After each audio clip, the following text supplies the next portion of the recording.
Good evening, everyone, and thank you all for joining tonight on this very hot button topic. Guard your tongue.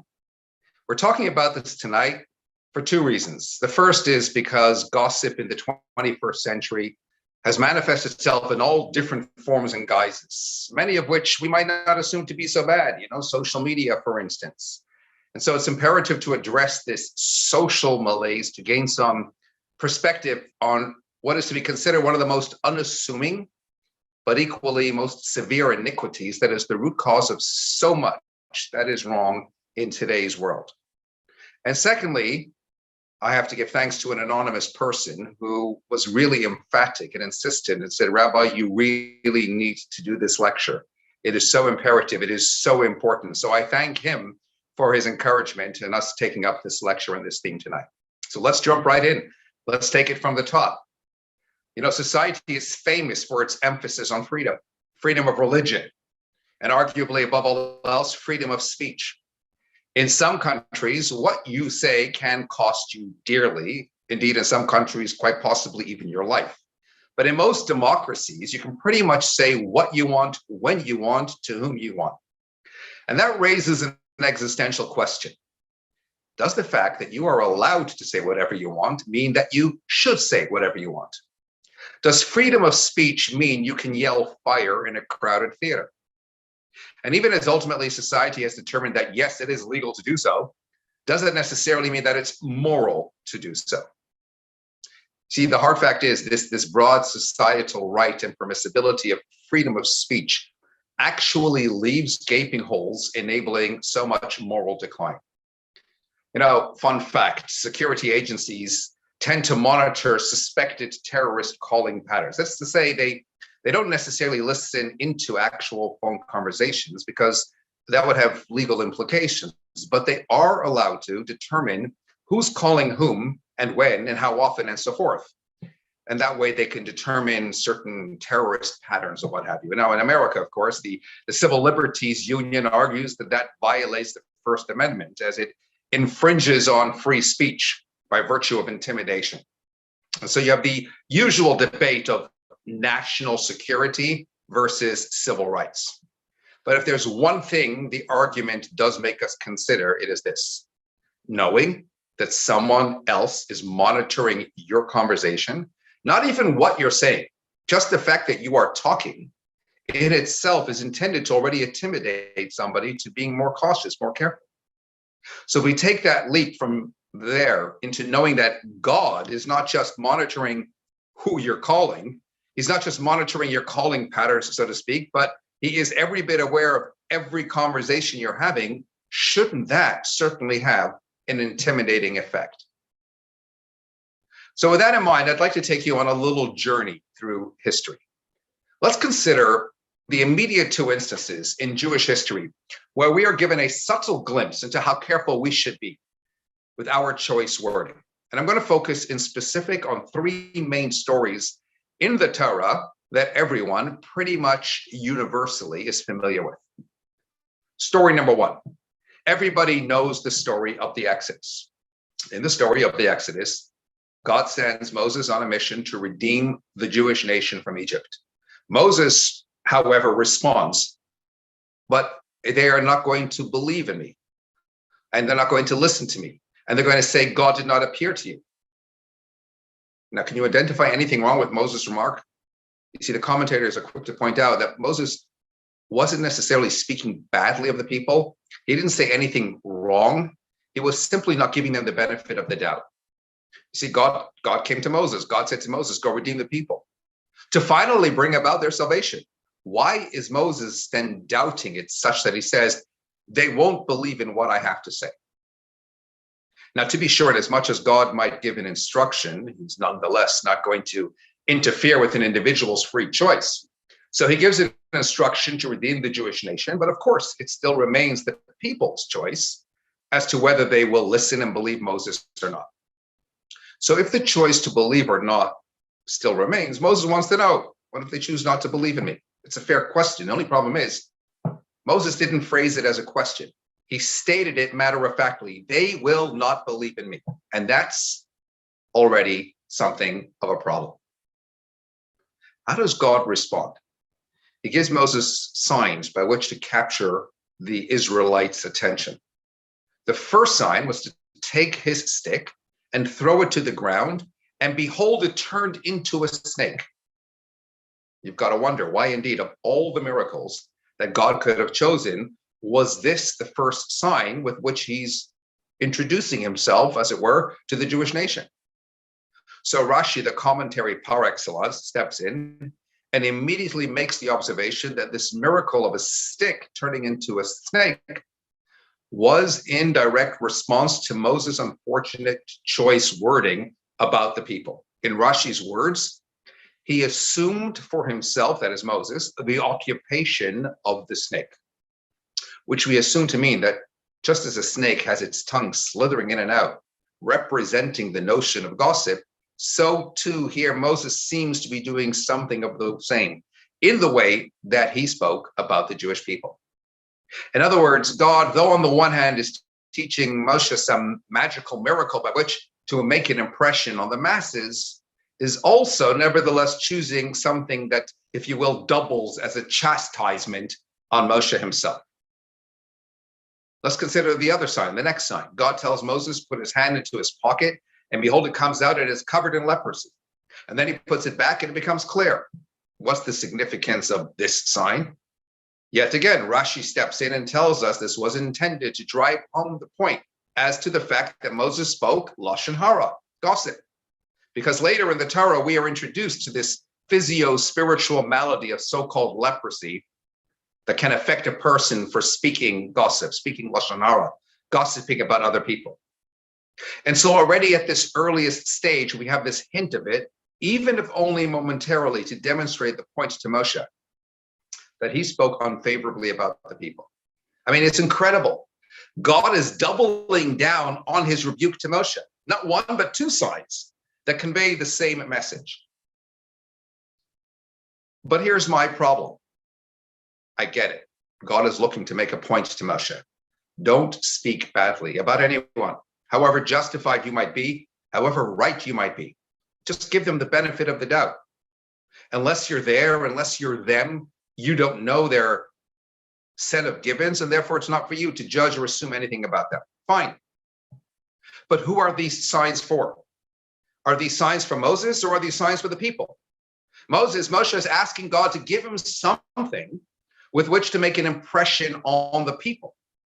So again, why of all the signs in the world and even beyond the world that God could convey to the people, does he choose these signs? These signs are about Moshe. These signs are a message to Moshe and his lack of faith in the people. Make that a personal lesson between God and Moshe.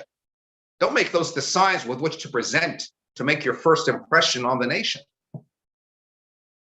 So I suggest to you the following. Let's consider again the quote that Rashi said about the stick. He assumed for himself the occupation of the snake. It doesn't say he assumed the occupation of a snake, yes, whose tongue slithers in and out. It says of the snake, which I suggest to you refers to the snake at the beginning of time in the Garden of Eden, which brings us to the story number 2. Everyone knows the story as well. That snake, the evil serpent, was the first ever to commit the sin of gossip, lashon hara. How so? It slandered God to Eve when convincing her to eat from the tree of knowledge. The evil inclination approaches Eve in the form of a snake and entices her to eat from the fruit of the tree of knowledge of good and evil. And the Medrash relates that the snake said, every craftsman hates his competitors. God ate from the tree and created the world. So the snake is indicating that the reason that God did not want them to eat from the tree of knowledge of good and evil was because he was jealous and didn't want them to become like him, like God. This was pure slander, pure gossip, pure lashon hara. Think about this for a moment.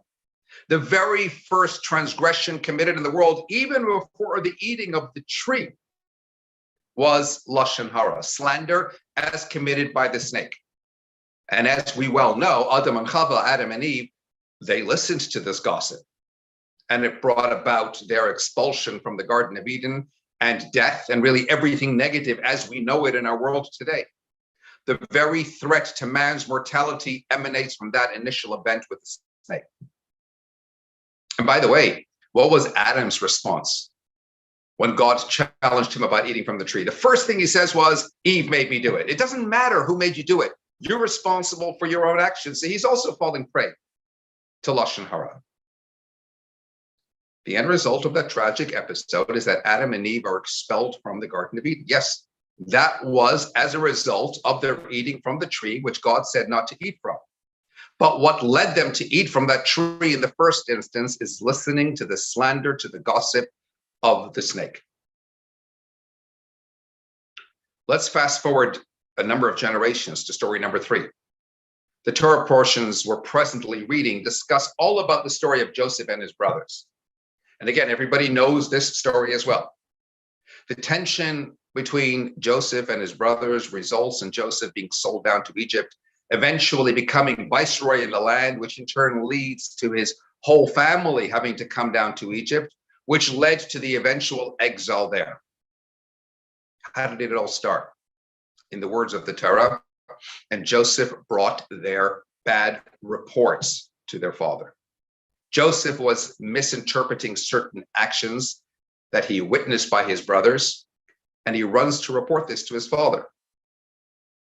The brothers, the Torah tells us, were angry with Joseph.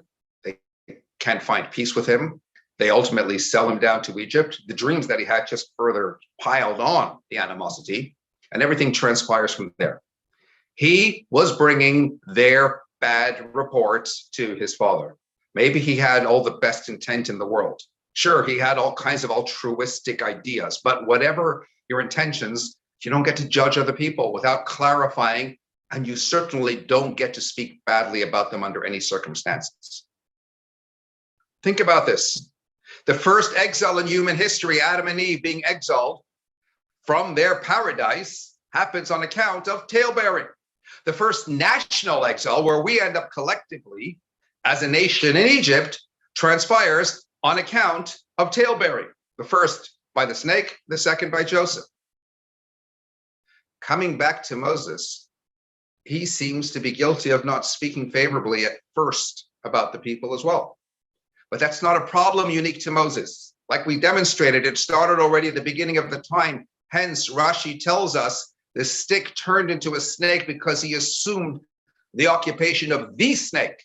Yes, God is taking the opportunity to set these up, the snake and this leprosy, as national symbols, as public signs to the people, whether the snake or the leprosy on the hand, to tell the collective nation, even before their exodus, this is what gets you into trouble. This is what causes exiles. This peril, this menace is more hazardous to your individual and collective well-being than anything else. And that's why they were the first signs. Because whilst on the one hand, yes, making an impression with the so-called magic, the miracles, at the same time, communicating a much deeper message that they should take from with them well beyond that first impression. Did we take the lessons with us well beyond that first impression? Well, next week on Tuesday, we mark the fast day of the 10th of Teves. It's a sad day on the Jewish calendar. It is when Nebuchadnezzar laid siege to Jerusalem, which led to the destruction of the first temple. And we're famously told by the sages of the Talmud that exile was on account of the sin of idolatry. That exile lasted 70 years. It was painful. It was difficult. There was a lot of loss of life. The second temple, however, the Talmud teaches, was destroyed on account of slander of Jews by Jews. The Talmud makes it very categorical when it says what actually brought about the destruction of the second temple was Lashon Hara, gossip. We didn't learn our lesson. We didn't heed the signs. And here we are, alas, still languishing in exile ever since. That pretty much sums it all up. Now, a lesser known story that arguably is the most famous story in the Torah about Lashon Hara is when Miriam, Moses' sister, observes how her brother Moses had been separated from his wife. And in this instance, the Torah spells it out as Lashon Hara. God himself gets involved, as it were. It's the first example where we see someone, Miriam, getting struck by this so-called leprosy, this tzarath.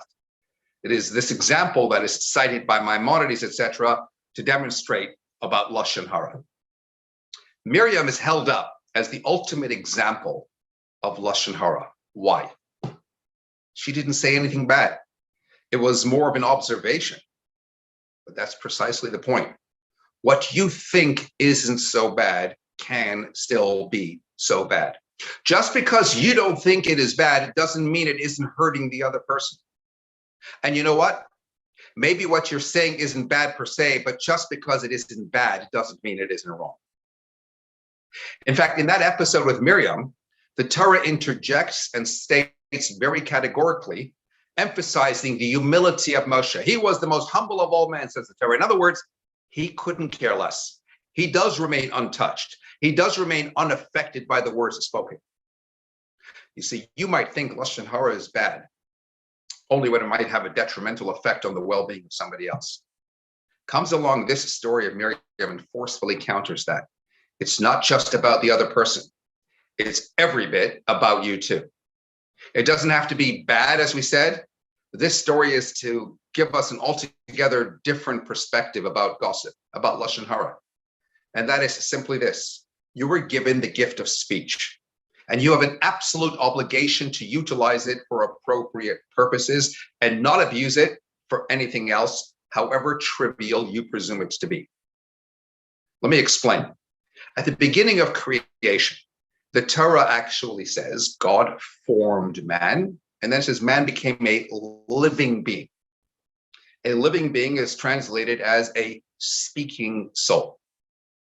Man, the crown of creation, was blessed with a unique gift, the gift of speech, which is called a speaking soul. Our ability to speak is what distinguishes us from the rest of creation, and it is referred to in the context of a speaking soul. By definition, this gift of speech is inextricably linked to your soul.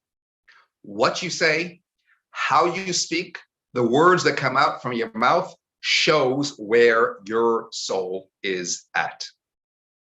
And this gift can be utilized to do the will of God, to study, to pray. It can also be used further to benefit mankind, to show care, to show concern to other people, utilizing your speech in a kind and comforting way in people's times of mourning, wishing them well, blessing them with whatever they need in any which way.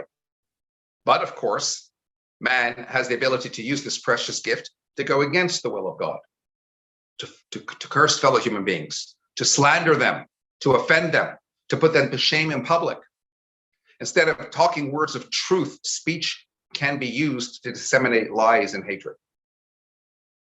And you know what?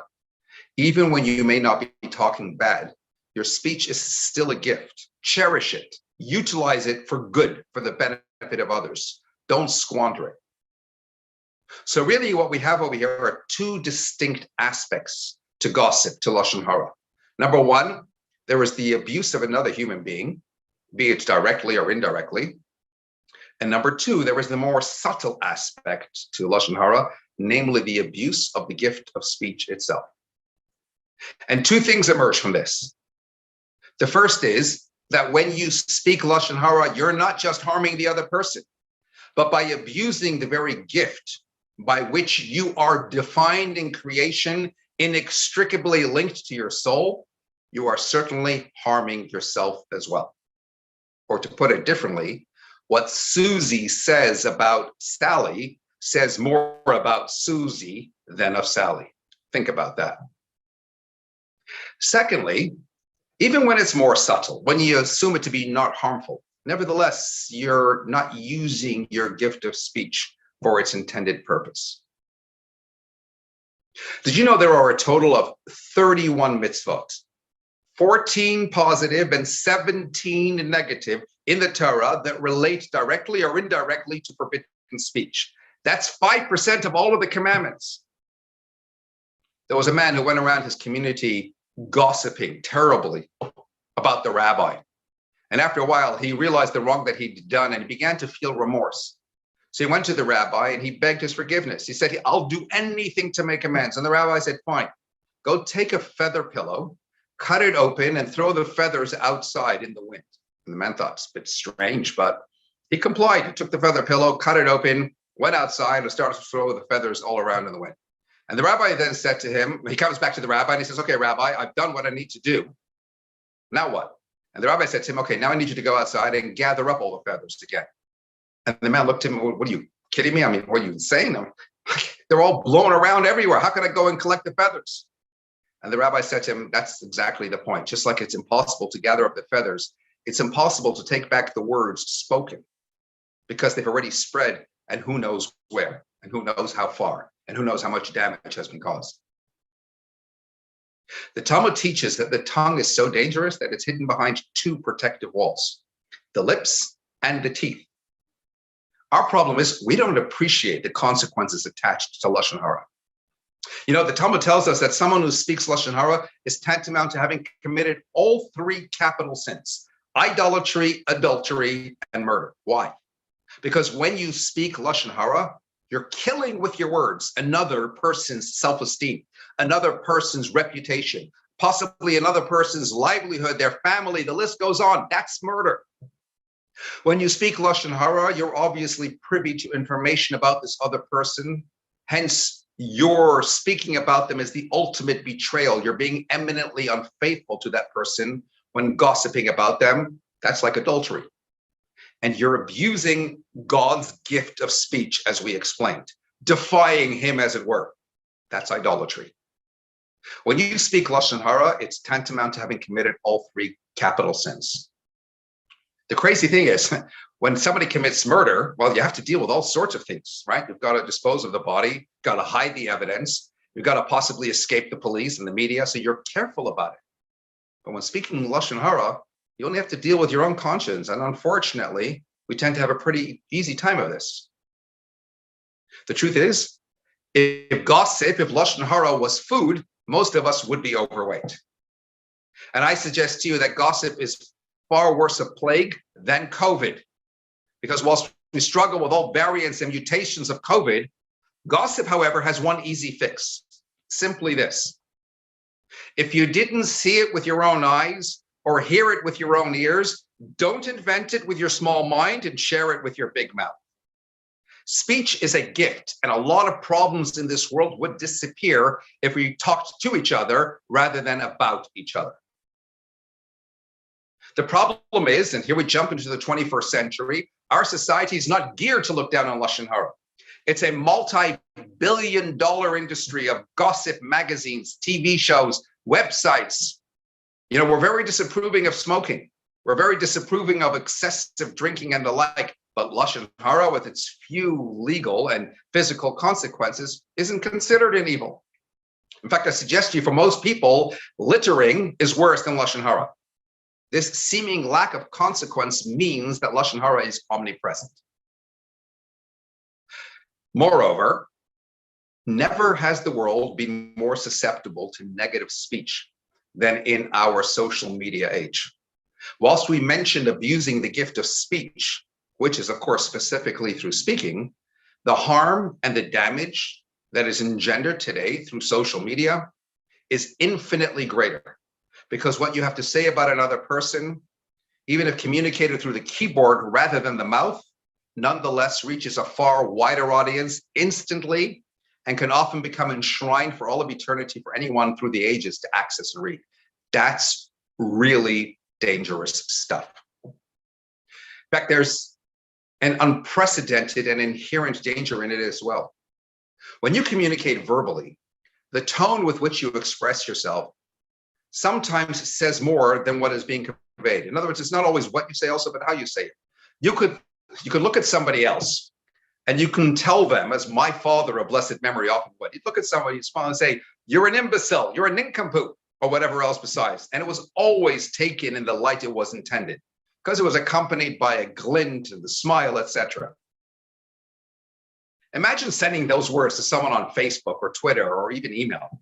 The tone isn't there, hence the intent isn't there, and the consequences have resulted in all kinds of hurt. Your tongue might have two barriers in front of it, but there's nothing between your finger and the click of that mouse, and that's a huge problem. Moreover, a really disturbing trend on social media today is cancel culture. When someone shares an unpopular opinion and a swell of online outrage calls out that person in a cultural boycott. People malign the person, people gossip about the person, people criticize about the person, people look to dig up dirt on the person. It is scorched earth partisan politics, where people with whom we disagree are denied a voice, are denied a right to air their point of view. And it drives society apart. And at the very least, keeps us from treating one another as decent human beings. I never fully appreciated what King Solomon meant when he said in Proverbs, life and death are in the hands of the tongue. With cancel culture, I finally get it. Cancel culture tears apart relationships, families, even entire communities. It polarizes and it pits people against one another. You know, curiously, for over 1,000 years, Jews living under the most tyrannical regimes with many basic human activities, including speech, was circumscribed. It was forbidden. But in all of that time, Jews never prayed to God. They prayed to God for all kinds of freedom. Let us be free. Let us be spared from our pain. But they never prayed for freedom of speech. We don't have any prayers asking God, please let me see the day when once again I can say whatever my heart yearns to say. Quite the contrary. Regardless of how difficult life was, and however much we were denied all kinds of freedom, including the freedom of speech, we still prayed to God to help us keep silent rather than say what it is that we might be tempted to say. Every day in the Amida, 3 times a day, we ask God, Elokai Nutsar Lashoni Mira, may God guard my tongue from evil, Usfatai Midaber Mirma, and my lips from speaking deceitfully. And then we say, Vlamakalai Nafshi Sidam, to those who curse me, let my soul be silent. We're asking God to guard us from Lashon Hara, to keep us silent even from those who curse us. How do we achieve this? It's high ground, so how do we get there? Well, the prayer continues, and this is key. Benafshi ka'afar lakol tihiyah, let my soul be like dust to everyone. Humility. What is the trigger? What is the primary source behind Lashon Hara? What is the one word that causes or triggers people or gives them the right to think that they can gossip? What is the primary cause? Ego. You think you're better. The very notion of speaking badly about others stems from the fact that you believe you are better than that other person, at least in that area about which you're speaking about them. What motivates one person to speak so negatively about another? When someone feels down about his or herself, there are 2 possible ways to feel better. Either do the hard work to improve yourself, or just put others down.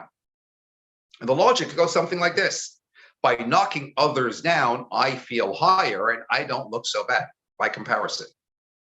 You know, at its core, cancel culture, much like any aspect of Lashon Hara gossip, is essentially little more than a feel-good measure to boost the egos of those joyously engaged in self-righteous condemnation. I feel better about myself when I'm able to find a fault in you. If I can talk about a mistake in you, then I can sit back and feel pretty good about myself because I called you out. Newsflash. Only insecure people need to speak badly about others as an underhanded way of praising themselves. That quick high is illusory. By knocking others, you're in fact lowering yourself as well. And hence we are appealing to God, help me guard my tongue. How so? Let my soul be like dust. Teach me humility. And that in turn will ensure that I won't see, speak, or think of myself better than others. Is it not the case that we are always so ready to find fault within other people? When we read or we hear the slightest negative connotation, we start frothing at the mouth, drooling at the opportunity to pounce. Human nature is such that we are always quick to pass judgment, and we don't stop long enough to look beneath the surface and determine what is at the core. And the Torah provides an antidote to this when it tells us simply, love another as ourselves. Why the emphasis on as yourself? Plain and simply, because Just as we love ourselves despite our many faults, so we should love others despite their faults. Let my soul be like dust. When we accept our own inadequacies, we'll be less critical, more tolerant, and therefore less inclined to dare gossip about other people. One of my favorite stories, which I have repeated countless times, and you'll forgive me if you've heard it, and I'm repeating it again, but it is when I took a flight with my dear wife some years ago on a plane, returning from a solidarity trip to Israel. And this elderly woman was sitting next to my wife, Honey, and myself, and she's part of this group of 70 senior citizens, another group who came to Israel. And she starts to talk to me, and she starts telling me which community she comes from and how wonderful her rabbi is. And I said, do you know the rabbi of the Mill Hill Synagogue, Michael? Oh, yes, Shachet. I don't like him. And my wife smiles and she asks sweetly, why not? She goes, he's very, very opinionated. I don't like his views at all. And then she looks at me and she sees me smiling from ear to ear. And she says, look, I'm sorry if you have anything to do with him, but I just don't like him. Later, she's standing with some friends at the back who clearly did identify me from my picture, which is always above my weekly column in the paper here. And my wife got up to stretch our legs, and she stops us dead in our tracks. And she says, what is your name? So my wife smiles, says, I'm Chani, and then knowing what's about to go down, beats a hasty retreat. I said, I'm Yitzchak. She says, yeah, but what's your surname? I said rather sheepishly, I said, Shachet, and so you are. Are you the rabbi? I'm trying to make light of an otherwise embarrassing situation and hoping she'll take it in good humor. I say, let's just say I'm very, very closely related to him, to which she replied, oh, good. As long as you're not him, because I really don't like him. You know, it's good therapy sometimes to forget yourself, to drop the image. Let other people tell you like it is. It really is good therapy. And we got along so well throughout this flight, this lady and I. She was so grateful for my help. I helped her put her sweater up in the overhead compartment, take it back down, helped her with the remote control, taking it out, putting it back, even sharing a laugh or two. But isn't it amazing how people are so quick to jump to conclusions, form preconceived ideas, judging, passing verdict, without ever really experiencing things firsthand? And for the record, I'm not suggesting she's wrong. But aren't we, to one degree or another, guilty of the same? Quick to pass judgment on other people without really looking beneath the surface. Is there hope for somebody else if we're going to just judge them, write them off? Why are we so quick to criticize? Why are we so quick to pounce? Why are we so quick to see bad in other people rather than looking beneath the surface at the inherent goodness that exists within all? You know, every soul comes into this world with an objective by which it can make its own unique contribution in making this world a better place and elevating the environment around oneself or even elsewhere. And this soul will have, every one of our souls will have certain areas of vulnerability.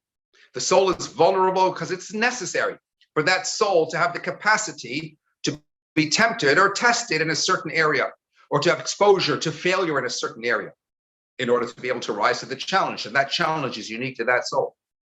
By the same token, every soul has its own unique strengths. Every person should know where he or she is on more solid ground than somebody else, whether in kindness, charity, integrity, strength, intellectual ability. Every soul has a positive high watermark upon which it can rely. Now, when our sages tell us not to judge someone else until you are in their place, what does in their place mean? Simply put, it means the same circumstances as those of the other individual. But at a deeper level, it says that even if you are in the same set of circumstances, you don't know the makeup of their soul. And unless you are of identical disposition, how can one soul possibly judge another? Our missions in life are not the same. Why is someone failing when we are not failing? Because that's their area of vulnerability, and we are not vulnerable in that same area. Success is only an achievement for the soul with the challenge. There's nothing remarkable about being able to walk, but it is an achievement for a person with 2 broken legs to be able to walk. For a man who doesn't have broken legs, to compare his walking to a man on crutches is not only inappropriate, it's foolish. So the reason why we gossip about other people is because we make a judgmental decision about that person's inability to function in comparison to our ability to function in the same given situation. How absurd, how unfair is that? It's like expecting a 6-year-old to lift up a suitcase because it's not heavy for you as an adult. So a fundamental problem with people's inability to deal with other failings is that they're measuring those failings against their own strengths. The only judge can be God himself, because only he knows with which strengths and weaknesses each soul began. Understand that which you find unattractive about somebody else exists because of a weakness in their soul, which you don't share. If you shared it, you may not do any better. In fact, maybe you will do worse. So don't judge. And if you feel the need to judge, whatever you do, don't speak. And let me finish with this anecdote. There's a story about the Baal Shem Tov, where he was studying with his students, when two men came into the study hall and they started to argue. They started to feud with one another. And at one point, one man turned around to the other, and in real anger, he said to him, "You know what? I wish I can tear you from limb to limb." Now, the Baal Shem Tov himself had unique transcendental experiences. And in this particular instance, he encouraged all of his students to put their hands upon one another and close their eyes. And then the top two students should put their hands on his shoulders. And like he had many other transcendental experiences, this time he was taking his students with him, as it were. And with their eyes closed, they suddenly saw a very vivid image of the one man indeed tearing the other one apart. And they were mortified. And they immediately let go of each other, whereby they snapped back into reality. And the Baal Shem Tov then explained, there are various parallel universes. There is a world of deed, which we inhabit. There is also a world of speech. And even as you only say something down here, it becomes actualized somewhere else.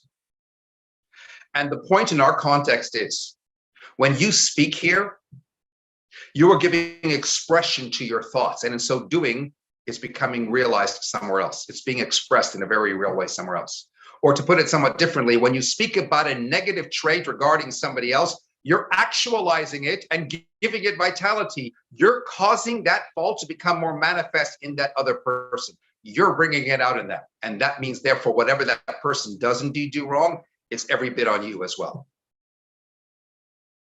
And to the flip side, and a good lesson to learn is, it works every bit like that in the positive as well. Kind words, positive encouragement, speaking nicely about another, that triggers that within the other's souls and brings that out in them as well. I know a guy, a really nice guy, his name is Frank, who told me how he was sitting with friends when one of them started speaking somewhat disparagingly about a certain troubled girl. Classic Lashon Hara. So Frank jumped to the girl's defense. Not only did he object to the Lashon Hara, he also started to speak kindly about this girl and about her potentials. Yes, she was troubled, but rather than speaking about the troubles or judging, he explained the troubles and emphasized the potential. And two things happened in that moment. One, he stopped the Lashon Hara. Second, he spoke positively about the girl who today is doing so much better. Was it because of his positive words? You can be sure they helped, even without him or her even knowing it. That's the power of your speech. Don't underestimate it. So I'm going to end with a challenge. The next time you're tempted to speak Lashon Hara, remember this: strong minds discuss ideas, weak minds discuss people. I challenge you to go 24 hours without violating the laws of forbidden speech. Just start with 24 hours. After all, if you can't go 24 hours without drinking alcohol, you are considered an alcoholic. If you can't go 24 hours without smoking, you're considered addicted to nicotine, arguably. If you can't go 24 hours without making a derogatory comment about somebody else, you've lost control over your tongue. It's compelling to consider how this one sin is responsible for so much of our suffering today. And it is then precisely the avoidance of this that can reverse the trend. Because if we can get that right, we will make this world so much more of a better place. So here's hoping, here's praying, 24 hours. Are you up for the challenge? Starting now.